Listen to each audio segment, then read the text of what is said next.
नमस्कार। एक 36 वर्षीय व्यक्ति का पाम है और इनका केवल एक ही प्रश्न है विवाह को लेके। ये अपनी विवाह को लेके काफ़ी परेशान है और इनका केवल प्रश्न है कि विवाह मेरा कब होगा। ठीक है सर, आपके प्रश्न को मैं लेते हुए आपके संपूर्ण पाम का एनालिसिस करता हूँ। देखिए, सबसे पहले बात करता हूँ आपकी बुध की उंगली की। तो बुध की उंगली आपकी फर्स्ट फेलेंज तक लगभग पहुंच गई है। जब ऐसा किसी का उंगली हो, ऐसे लोगों का याद शक्ति, मनी मैनेजमेंट, चीज़ों को संभाल के रखना, डॉक्यूमेंटेशन, फाइलिंग, अपनी बातों को अच्छे से समझा पाना, ये जो सारी गुण हैं, इनमें ऐसे लोग प्रवीण होते हैं, अच्छे देखे जाते हैं। और ख़ास करके जब उंगली ऐसी हट के चले तो ऐसे लोग थोड़ा सा आउट ऑफ द फ्रेम सोचने वाले होते हैं। थोड़े इनकी थिंकिंग हट के होती है। एक परंपरा जो चली आ रही है, परिपाटी जो चली आ रही है, उससे हट के कुछ करना या उससे हट के कुछ सोचना, ऐसे लोगों का मानसिकता रहता है। साथ में ऐसे लोग अच्छे एडवाइज़र भी मैं बोलता हूँ ऐसे लोगों को। अच्छा किसी को सलाह देने वाला काम है, वो भी अच्छा इन लोग करते हैं। और दूसरा चीज़ बात करते हैं आपकी सूर्य की उंगली की। जब कभी सूर्य की उंगली, अब देखिए सूर्य की उंगली इनकी काफ़ी बेंड होकर शनि के साइड में चली गई है। तो ऐसे लोग बहुत ज़्यादा अच्छा प्रबंधक होते हैं। कोई भी चीज़ में मैनेजमेंट का जो गुण है इनके अंदर में, खास करके ये उंगली भी ऐसी लंबी हो और ये भी ऐसा हो, ऐसे लोग बहुत ज़्यादा अच्छे किस्म के प्रबंधक या मैनेजमेंट का काम या मैनेजर का काम है, वो अच्छा तरीके से कर सकते हैं। कोई भी परिस्थिति आती है तो उसमें बहुत जल्दी इन लोग अपने आप को मैनेज कर लेते हैं। ऐसा भी स्थिति इन लोग के साथ में देखा जाता है। अब यहाँ पे गैप आ रहा है, तो ये गैप थोड़ा सा माता पिता की सेवा ना कर पाना या उनकी तरफ से इनके जीवन में कोई प्रकार का रोष फील करना, ऐसा महसूस ये कराता है। ये गैप अच्छा नहीं कहता है, माता पिता के सुख में कमी दिखाता है ये, ठीक है। बाकी शनि की उंगली सीधी खड़ी है, तो न्यायप्रिय व्यक्ति होते हैं। अकेला ज़्यादा पसंद करते हैं, इनको पार्टी पिकनिक मौज मस्ती ज़्यादा पसंद नहीं आती, घुल मिल के रहना पसंद नहीं आता, अकेलेपन में ज़्यादा एंजॉय करते हैं ऐसे लोग। और ये इनकी कामुकता की तरफ में भी इशारा करता है। तो ये स्पष्ट वक्ता ऐसे लोग होते हैं। इन लोग को कोई भी चीज़ है स्ट्रेट ज़्यादा पसंद आता है, घुमा फिरा के बात करना, ऐसा जो इनका नेचर, ऐसे लोग ना सुनना पसंद करते हैं ना बोलना पसंद करते हैं, ऐसा इनके साथ देखा जाता है। बाकी गुरु की उंगली अगर बात करें, गुरु की उंगली थोड़ी तो टिल्टेड है, तो धार्मिकता अच्छी रहेगी, ईश्वर के प्रति रुझान होगा, अपने कुल मान मर्यादा की ध्यान में रखने वाले ऐसे लोग होते हैं। और उसके बाद में देखो, ये उंगली से ये उंगली लंबी है, सूर्य की उंगली जब लंबी होती है तो ऐसे लोग जीवन में रिस्क टेकिंग नेचर होता है इन लोग का, रिस्क लेके आगे बढ़ने वाले जो लोग होते हैं ऐसे देखे जाते हैं। माइंड लाइन भी सूर्य के नीचे तक गई है, तो बुद्धि प्रतिभा में अच्छे होते हैं। यानी कि इनका स्कूल का, यानी कि पढ़ाई लिखाई की बात कर लो या फिर व्यवहारिक ज्ञान की बात कर लो, इन लोग ऐसे लोग प्रवीण होते हैं, तेजस्वी होते हैं, कहने का मतलब। अब देखो, कुछ चीज़ें इसमें ऐसा है कि अंगूठे का तो इन्होंने चित्र पूरा नहीं भेजा है, लेकिन फिर भी अंगूठे का जिस हिसाब से यहाँ तक की लंबाई दिखती है, तो अंगूठा काफ़ी अच्छा अंगूठा इनका दिखता है। हाँ, यहाँ पे पाम के हिसाब से यहाँ पे थोड़ी सी कमी दिखती है, यानी कि पतला दिखता है यहाँ पे मेरे को। तो ये ऐसा जब सेक्शन ऐसे बनता है तो ऐसे लोग थोड़े कंप्रोमाइजिंग नेचर का होता है, इनका बार्गेनिंग पावर उतना अच्छा नहीं रह जाता। ऐसे लोग परिस्थिति के हिसाब से, मैंने कहा, ढल जाते हैं, तो एक ज़रूरत से ज़्यादा ढल जाते हैं। कभी कभी अपनी हितों की रक्षा नहीं कर पाते इन लोग। ओके ठीक है, चलेगा, ऐसी स्थिति इनके दिमाग में आ जाती है। तो यानी कि कहने का मतलब, जब गुरु पे भी ऐसा ये गैप बना के चलता है, तो ऐसे लोग धर्म के प्रति आस्था ज़्यादा होती है, अर्थ के प्रति कम होती है। पैसे कौड़ी की तरफ में ज़्यादा उतना इनका मानसिकता नहीं जाता होगा, धन संचय के तरफ में ज़्यादा मानसिकता नहीं जाता होगा। ये पैसे को एक ज़रूरत के से जैसा ही यूज करते हैं, उसके बिना ज़िंदगी नहीं चलेगी, ऐसी इनकी मानसिकता नहीं रहती है ऐसे लोगों की। धार्मिक होते हैं, थोड़े उदारवादी सोच होती है ऐसे लोगों की। बाकी प्लानिंग आपका सेक्शन अच्छा है, एग्जीक्यूशन का सेक्शन तो क्लियर नहीं है पिक्चर में, तो उस पर बात नहीं करूँगा। लेकिन फिर भी अंगूठा आपका अच्छा है, क्योंकि शुक्र का घेराव भी काफ़ी अच्छा है, शनि पूरा अंदर तक है। तो लाइफ में लग्जरीज़ की चीज़ें भी आपके पास में ज़रूर होंगी, आपको मुहैया होंगी। हाँ, ये ज़रूर बोलूँगा कि चीज़ें आपको देर से मिलेंगी। हालांकि आपका मनी ट्रायंगल नहीं, एक बृहद ट्रायंगल बना हुआ है, मनी ट्रायंगल से भी बड़ा ग्रेटर ट्रायंगल बोलते हैं इसको, ये स्पष्ट रूप से बना हुआ है। तो जीवन में धन संचय तो आप डेफिनेटली बहुत अच्छा करेंगे, लेकिन उस धन का जो सुख है, वो सुख आपको भाग्य रेखा का सपोर्ट नहीं होने के कारण से आपको ये सुख अभी नहीं मिलेगा। ये आपको 35 के बाद से आपके हाथ में इस सुख का अनुभव आपको मिलेगा। आप भले अभी पैसे स्थिति आपकी अच्छी होगी, सूर्य में सपोर्टिंग लाइनें 2 हैं, 2 सपोर्टिंग लाइन शून्य में जब कभी ऐसे बनने लगे तो ऐसे लोगों को शासकीय क्षेत्र से, सरकारी क्षेत्र से लाभ होता है या फिर सरकारी तंत्र से मिलकर या जुड़ कर ये लोग काम करते हैं।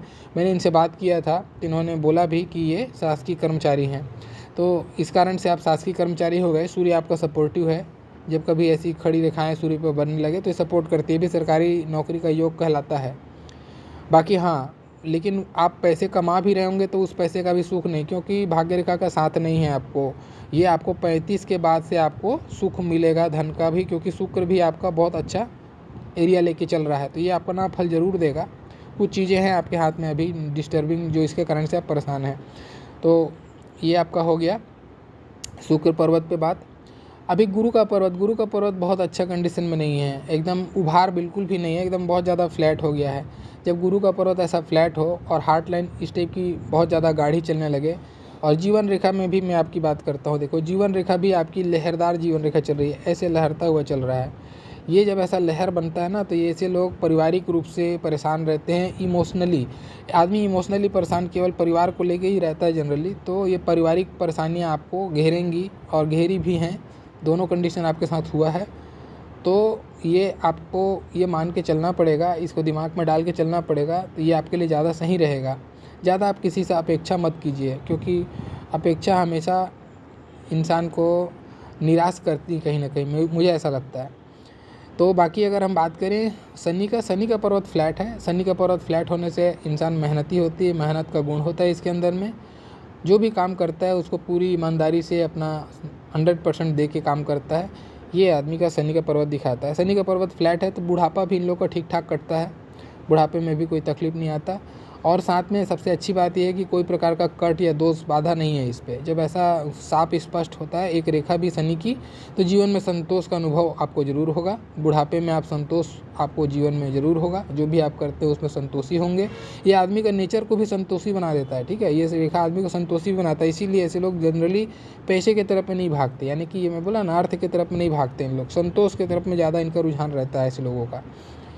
दूसरा चीज़ बात करते हैं आपका सूर्य पे मैं ऑलरेडी बात कर चुका हूँ। खड़ी रेखाएं हैं, सपोर्टिव रेखाएं हैं, आपको सरकारी तंत्र से लाभ या सरकार से जुड़कर लाभ या सरकारी नौकरी की तरफ में इशारा देता है। जीवन में मान प्रतिष्ठा भी आप कमाएंगे, लेकिन आपकी मान प्रतिष्ठा में यहाँ पे कुछ पादक रेखाएं भी हैं, ठीक है। तो आपको जीवन में थोड़ा संघर्ष करना पड़ेगा, आपको मान प्रतिष्ठा में संघर्ष करना पड़ेगा। कुछ चीज़ों में आपको कभी अपमानित होने का भी डर सताएगा, ये भी ऐसी स्थिति जनरेट करती है, ठीक है। बाकी हम बात करें बुध का पर्वत, बुध का पर्वत पे खड़ी लकीरें हैं और एक लकीर इधर को भी जा रही है। तो देखो आपको व्यापार की समझ तो अच्छी होगी, बिजनेस सेंस अच्छा होगा, वाणी भी आपकी मीठी होगी। और चूँकि बहुत ज़्यादा इसमें लाइन नहीं है तो ऐसा नहीं, लेकिन फिर भी एक आध लाइन भी है, तो फिजिकल अपीयरेंस सामान्य स्तर का होगा। बहुत ज़्यादा खड़ी लकीरें होने से फिजिकल अपीयरेंस में भी ये सुंदरता देता है इंसान को। बाकी मंगल पे बात करें, मंगल बहुत स्ट्रॉन्ग है, तो आपको पैतृक धन संपत्ति भी मिलेगी। मंगल आपका भूमि संपदा को प्रदर्शित करता है, तो भूमि संपदा आप जरूर अपने जीवन में हासिल करेंगे। और आपका साहस को भी बताता है, ये आपका इम्यूनिटी हो गया, यानी कि आपकी शारीरिक क्षमता स्ट्रॉन्ग है, आपकी ये मानसिक क्षमता है वो भी स्ट्रॉन्ग है। तो मानसिक और शारीरिक रूप से मंगल आपका सही है। तो साहसी नेचर होगा, मैंने जैसे बोला यह रिस्क टेकिंग नेचर है, तो साहस आपके अंदर में है और आप रिस्क लेके आगे बढ़ते हैं और रिस्क आपको फलीभूत भी होता है, ऐसा आप इसको जोड़ के देख सकते हो। मंगल की रेखा भी है, मंगल की रेखा जब जीवन में होती है तो आदमी को जीवन में जो भी उतार चढ़ाव आता है, जैसे राहु रेखा ने बहुत काटा हुआ है, मंगल से निकल के काटा हुआ है, जीवन में आकस्मिक बहुत सारी घटनाएं घटी हैं आपके साथ में 35 के एज के इन बिटवीन, स्टार्टिंग से लेकर 35 के अंडर में। तो उस पर जीवन रेखा ने आपको मंगल रेखा ने आपको काफ़ी सपोर्ट भी किया है। और मंगल रेखा किसी की हो और मंगल पर्वत इस टाइप का हो तो इन लोगों को भूमि से तो लाभ होता ही होता है, ये भी स्थिति देखी जाती है। बाकी चंद्रमा पे बात करें, चंद्रमा बहुत सुंदर है, कोई प्रकार का कट नहीं, एकदम साफ सुंदर चंद्रमा है। तो मानसिक रूप से भी और साथ में ऐसे लोग जो होते हैं, ठीक है, मैं मानता हूँ अभी के डेट में आपको इमोशनली लाइन ने आपको परेशान किया है, लेकिन चंद्रमा अच्छा है होने के कारण से आप अपने मन पे फिर भी जो बेचैनी जो फील करते हैं उसको काफ़ी हद तक कंट्रोल करने में सक्षम हो जाते हैं। चंद्रमा अच्छा है तो ऐसे लोगों को पानी से बनी हुई चीज़ें, दूध से बनी हुई चीज़ें, प्रकृति से विशेष लगाव, माता से सुख। अब ये जो पॉइंट है माता से सुख, इस पर मैं बात करूँगा इनके लेफ्ट हैंड पे।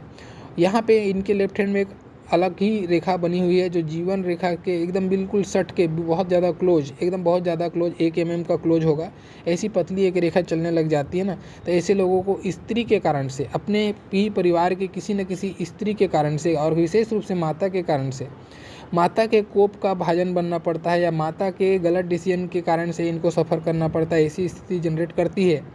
ठीक है, तो माता के कारण से कष्ट तो आपको आया, लेकिन चंद्रमा अच्छा है, फिर भी आपकी माता आपके लिए अच्छी है, मैं नहीं बोलता, लेकिन कुछ चीज़ों के कारण से आपको कष्ट जरूर आया होगा, लेकिन फिर भी माता से आपको आशीर्वाद मिला है और आगे भी माता का आशीर्वाद आपको अच्छा मिलेगा, ये भी आपके चंद्रमा बताती है। बाकी देखिए कुछ मुख्य रेखाओं पे मैं चर्चा करता हूँ।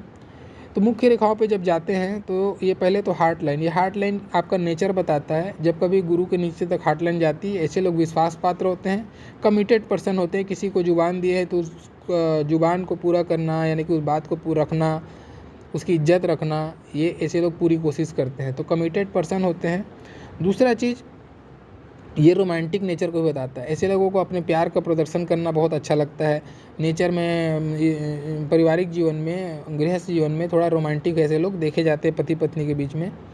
बाकी देखो कुछ चीज़ें हैं, आप गलत तरीके से धन कभी मत कमाने की सोचिएगा। गलत तरीके से धन कमाएंगे, विष्णु चिन्ह बना हुआ है, ये आपको नुकसान करेगा। जितना 100 रुपया कमाए नहीं कि 200 निकल जाएगा, तो गलत तरीके से 2 नंबरी का धन लेने की कभी मत सोचना आप। विष्णु चिन्ह आपके में बना हुआ है, ऐसे लोगों को ध्यान रखना चाहिए। साथ में ये आपकी फ्लड लाइन है, ऐसे लोग कितना भी दुख आ जाए थोड़ी देर बाद हंस के मुस्कुरा के अपना उस गम को भुलाने की कोशिश करते हैं, ये ऐसी लाइनें हैं। ठीक है, और हार्ट लाइन पे मैं देख रहा हूँ ये डाउनवर्ड लाइनें काफ़ी निकल रही हैं यहाँ से।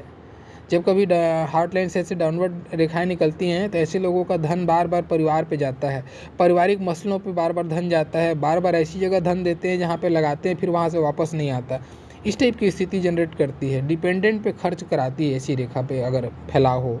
ठीक है, दूसरा चीज़, हार्ट लाइन जब काला होके चले, डार्क होके चले, फैल के चले, तो ये आपके गृहस्थ में, जैसे मैंने बताया, गृहस्थ जीवन में, पारिवारिक जीवन में ये आपको परेशानी देगी, आपको आपाधापी लगेगी, ऐसा नहीं कि स्मूथली गुजरेगा। इसके कारण से इमोशनली आपको जीवन में बार बार हर्ट भी होना पड़ता है ऐसे लोगों को। ठीक है, अब बात करते हैं माइंड लाइन पे। तो माइंड लाइन देखें, माइंड लाइन आपकी यहाँ से यहाँ तक तो है, लंबाई ठीक है, लंबाई में कोई प्रॉब्लम नहीं, और प्रोग्रेस लाइन भी है माइंड लाइन में, ये अच्छी बात है, आपको बीच बीच में प्रोग्रेस मिलते रहेगा। मैं उसका एज भी बता दूंगा, जैसे कि एज अपन देखते हैं तो एक 25 के आसपास के एज में, 25-26 पकड़ो, 26 के एज में आपको एक प्रोग्रेस मिला, हो सकता है यहाँ पे आपकी जॉब लगी हो 26 के एज के आसपास में माइंड लाइन पे।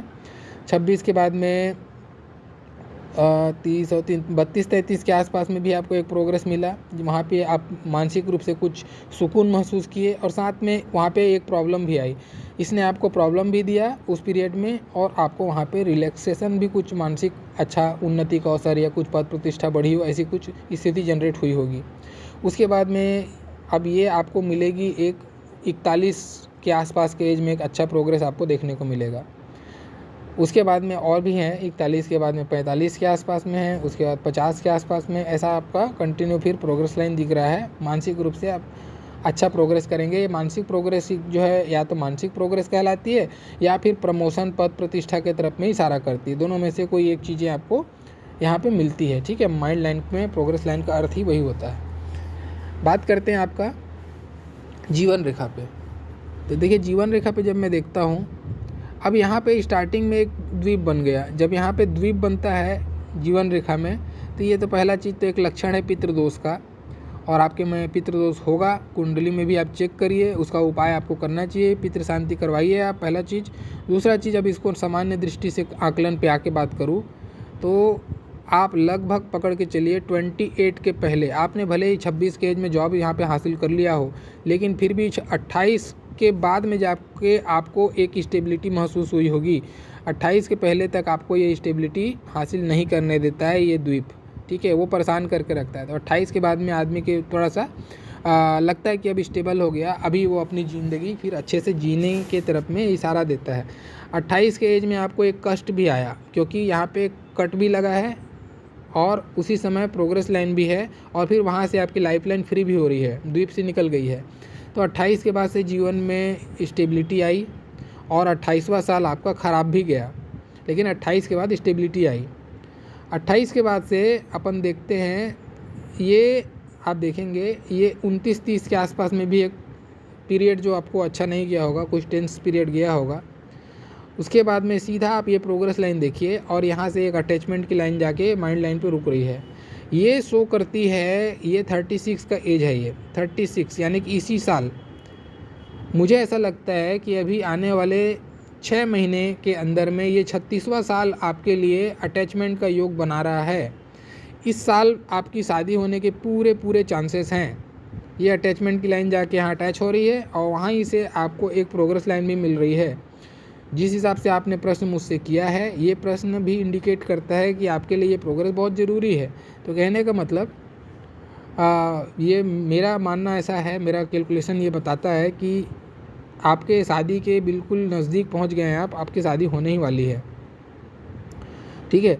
लेकिन मैं आपको इस चीज़ के लिए पूरी तरीके से खुश होके आपको ये चीज़ नहीं बता पा रहा हूँ। इसके पीछे कारण है, देखिए आपकी जीवन रेखा लहरदार होकर चल रही है। दूसरी चीज़ हार्ट लाइन थोड़ी गाढ़ी होकर चल रही है। तो मैं आपको एक विशेष सजेशन यहाँ देना चाहूँगा। आप शादी तो होगी आपकी, नो डाउट, लेकिन आपको लड़की सोच समझ के आपको देखनी चाहिए। और ख़ास करके मैं आपके हाथ पे आपकी विवाह रेखा को जब से देखा हूँ, विवाह रेखा को देखने के बाद में मुझे ऐसा लगता है कि आपको लड़की नहीं देखनी चाहिए। आप अपने घर के किसी श्रेष्ठ या बुजुर्ग, जो जिसको आप समझदार समझते हो, विश्वास करते हो, उनको बोलिए लड़की छांटने के लिए अपने लिए, ठीक है। आप बिल्कुल इन्वॉल्व मत होइए। मुझे ऐसा लगता है आपकी विवाह रेखा देखने के बाद में कि ये दोष है आपकी विवाह रेखा में, मैं उस पर लेके चलता हूँ। देखिए इनकी विवाह रेखा पे लेके चलता हूँ। ये रहा इनका विवाह रेखा। अभी जैसे मैं इसको जूम करके दिखाता हूँ, ये देखिए आप, यहाँ पे एक विवाह रेखा में इनके द्वीप बना हुआ है और विवाह रेखा चढ़ गई है उंगली के ऊपर। ये उंगली के ऊपर चढ़ी और ऊपर से द्वीप बना के चढ़ी। तो ये अच्छा योग नहीं है, ये बहुत ही, मैं इसको अच्छा योग बिल्कुल नहीं मानता विवाह रेखा में। अब ये कराता क्या है मैं बताता हूँ। पहला चीज़, केवल जब ये ऐसी हो जाए, केवल जब ये ऐसी हो जाए तो इसका फल ये आता है। ऐसे लोग लड़की छांटते, मतलब इनके लिए अगर मैं शब्द बोलूँ ना, 50-60 लड़की छांटे होंगे तो ये कम नहीं है या ये ज़्यादा नहीं है। ये ऐसे लोग बहुत लड़की छांटते हैं और इतनी लड़कियां छांटते हैं कि फिर लास्ट में इनको लड़की मिलती नहीं है, कुंवारे हो जाते हैं। लड़की छांटते छांटते ऐसे लोग कुंवारे हो जाते हैं। हर लड़की में इनको कोई ना कोई दोष मिल जाता है, कोई ना कोई कमी मिल जाती है। इनको लगता है कि ये परी ही चाहिए इनको। तो ऐसे जो लोग होते हैं ना, ऐसे रेखा वाले होते हैं, पहला चीज़। और फिर इनकी शादी नहीं होती, ऐसे होने के बाद इनकी शादी नहीं होती, ऐसा योग बनता है। लेकिन यहाँ पे द्वीप बन गया। कभी भी विवाह रेखा में द्वीप बने ना, तो विवाह रेखा में द्वीप बनता है तो ऐसे लोगों की शादी तो होती है, नो डाउट, शादी ये कराती है। लेकिन ये इससे भी ज़्यादा खतरनाक कंडीशन क्या कर देती है, शादी कराने के बाद में बहुत दुख देती है ये। तो आपको मैं यही सजेशन दूंगा, क्योंकि भगवान ना करे ऐसा हो, आप अच्छे से उसका सोच समझ के, अच्छे से पता करके, बुजुर्गों के फेवर, मैं इसीलिए बोला कि आपको, आप अपने से मत देखिए आप, क्योंकि आप हमेशा कुछ ना कुछ कमी निकालते रहोगे और फिर आप उसी में उलझे रह जाओगे। आप छोड़ दो, आप अपने वरिष्ठ जन को बोलो, परिवार के, उनको देखने दो और पूरी नियम से विधिवत शादी कीजिए। आप कोई प्रकार का कोई हड़बड़ी मत कीजिए, आधुनिकता में मत जाइए। ये वैदिक मंत्रों के उच्चारण से जो शादी होता है वही शादी होता है, वैसा आप करके करिए, आपके लिए उत्तम होगा, ठीक है। क्योंकि विवाह रेखा में जब से मैंने वो देखा है तब से मुझे थोड़ा सा कुछ प्रॉब्लम लगता है। और जब लेफ्ट हैंड में भी मैं देखता हूँ, देखिए आपका लेफ्ट हैंड में भी ये चीज़ मैं कंफर्म करने की कोशिश किया, तो लेफ्ट हैंड में अगर आप देखेंगे तो आपको दिखेगा, ये देखिए यहाँ से लेके यहाँ तक जीवन रेखा पूरी फैल गई है। तो ये जो एज है आपका लगभग 35 के बाद से आपकी ये फैलाव ज़्यादा बढ़ रही है ना। तो ये इंडिकेशन मुझे पॉजिटिव नहीं नज़र आए, इसीलिए मुझे लगा कि आपको समझाना चाहिए, बोलना चाहिए। तो मेरा कभी भी आपको मकसद नेगेटिव करने का नहीं है, ना ही डराने का है। ज्योतिष कभी भी टेंशन का सब्जेक्ट नहीं होता, ज्योतिष हमेशा अटेंशन का सब्जेक्ट होता है। जब अपने को पता चल गया कि ऐसा कुछ परिस्थिति आ सकती है, तो हम आधुनिकता में केवल स्त्री के रूप सौंदर्य को देखकर उससे विवाह करने के फेवर में न जाएं, उसके गुणशील को लेके जाएं, तो हमारे लिए वो काम आएगा। मेरा कहने का और समझाने का मतलब यही है। तो आप बाकी समझ चुके होंगे मेरी बात को। तो उस हिसाब से अपने जीवन का डिसीजन लीजिएगा, आपके लिए उत्तम रहेगा। नहीं तो ये फिर आपको परेशानी कराएगी और फिर बाद में आपको पछतावा ही होगा। मेरा अनुभव ये ऐसा बोलता है, इसीलिए मैं बार बार वरीड था, इसलिए मैं आपको वीडियो में इस चीज़ को थोड़ा ज़्यादा समय दे के, फोकस दे के ये बातें बोल रहा हूँ, ताकि क्योंकि एक विवाह के बाद में ज़िंदगी की एक नई शुरुआत होती है, और वो शुरुआत फिर खटास भरी हो ना तो मज़ा नहीं आती। क्योंकि आप देखो यहाँ से भी ऐसा चल रहा है लहर के, उस हाथ में भी जीवन रेखा पूरी फैल गई है, और ऊपर से द्वीप है विवाह रेखा में। तो 3-4 चीज़ें हैं जो नेगेटिव साइड इफेक्ट करती हैं, ठीक है। बाकी देखो भाग्य रेखा का बात करते हैं। ये आपकी भाग्य रेखा का अगर एज निकालें तो ये लगभग इतना आया। तो इससे मैं पहले मैं बोला कि शुक्र के बारे में जब बात कर रहा था, इसीलिए मैंने बोला था कि 35 के बाद में जाके आपको सुख मिलेगा। 35 के बाद में सुख मिलेगा कहने का मतलब भाग्य रेखा का साथ नहीं है। अब देखो, आप भले कमाते हैं, गवर्नमेंट जॉब करते हैं, लेकिन धन की स्थिति आपकी क्या है? धन की रेखा एकदम गायब है वहाँ पे। तो ऐसे समय में इंसान के पास पैसे आ भी जाए तो चले भी जाते हैं, डिपेंडेंट में, परिवार में, कहीं और कहीं भी जहाँ पे आदमी ना चाहे वहाँ पे आदमी का पैसा जाते रहता है। तो ये लगभग 32-33 के एज के बाद से आपके पास में धन का संचय चालू हुआ होगा। आपको धन संचय की तरफ में ध्यान गया होगा, या फिर धन का संचय हुआ होगा, दोनों में से कोई बात। पैसे हाथ में रुके होंगे। तो आगे धन की रेखा में कलर धीरे धीरे बढ़ रहा है और धन की रेखा आगे बढ़ते जा रही है। तो धन की रेखा सही है, और आपका ये ट्रायंगल बना हुआ है, ग्रेटर ट्रायंगल। तो पैसे की दृष्टि से तो मुझे कोई डाउट नहीं है, पैसा आप अच्छा करेंगे। धन की रेखा में कलर ना होने के बावजूद भी ये ग्रेटर ट्रायंगल आपको अपना इफेक्ट दिखाएगा, इसीलिए आपके धन की स्थिति अच्छी रहेगी, भूमि संपदा भी आपको अच्छी रहेगी। बस आप जो मैं बताया, मेन फोकस जो आपके हाथ का है उस पर आप ध्यान रखिएगा। बाकी सारी चीज़ें आपकी उत्तम कंडीशन में हैं, कोई प्रकार का कोई नहीं है। तो आशा करता हूँ आपको आपके सारे सवालों का जवाब मिल गया होगा, और आप लोग का मेरा पूरा वीडियो देखने के लिए बहुत बहुत धन्यवाद। Thank you.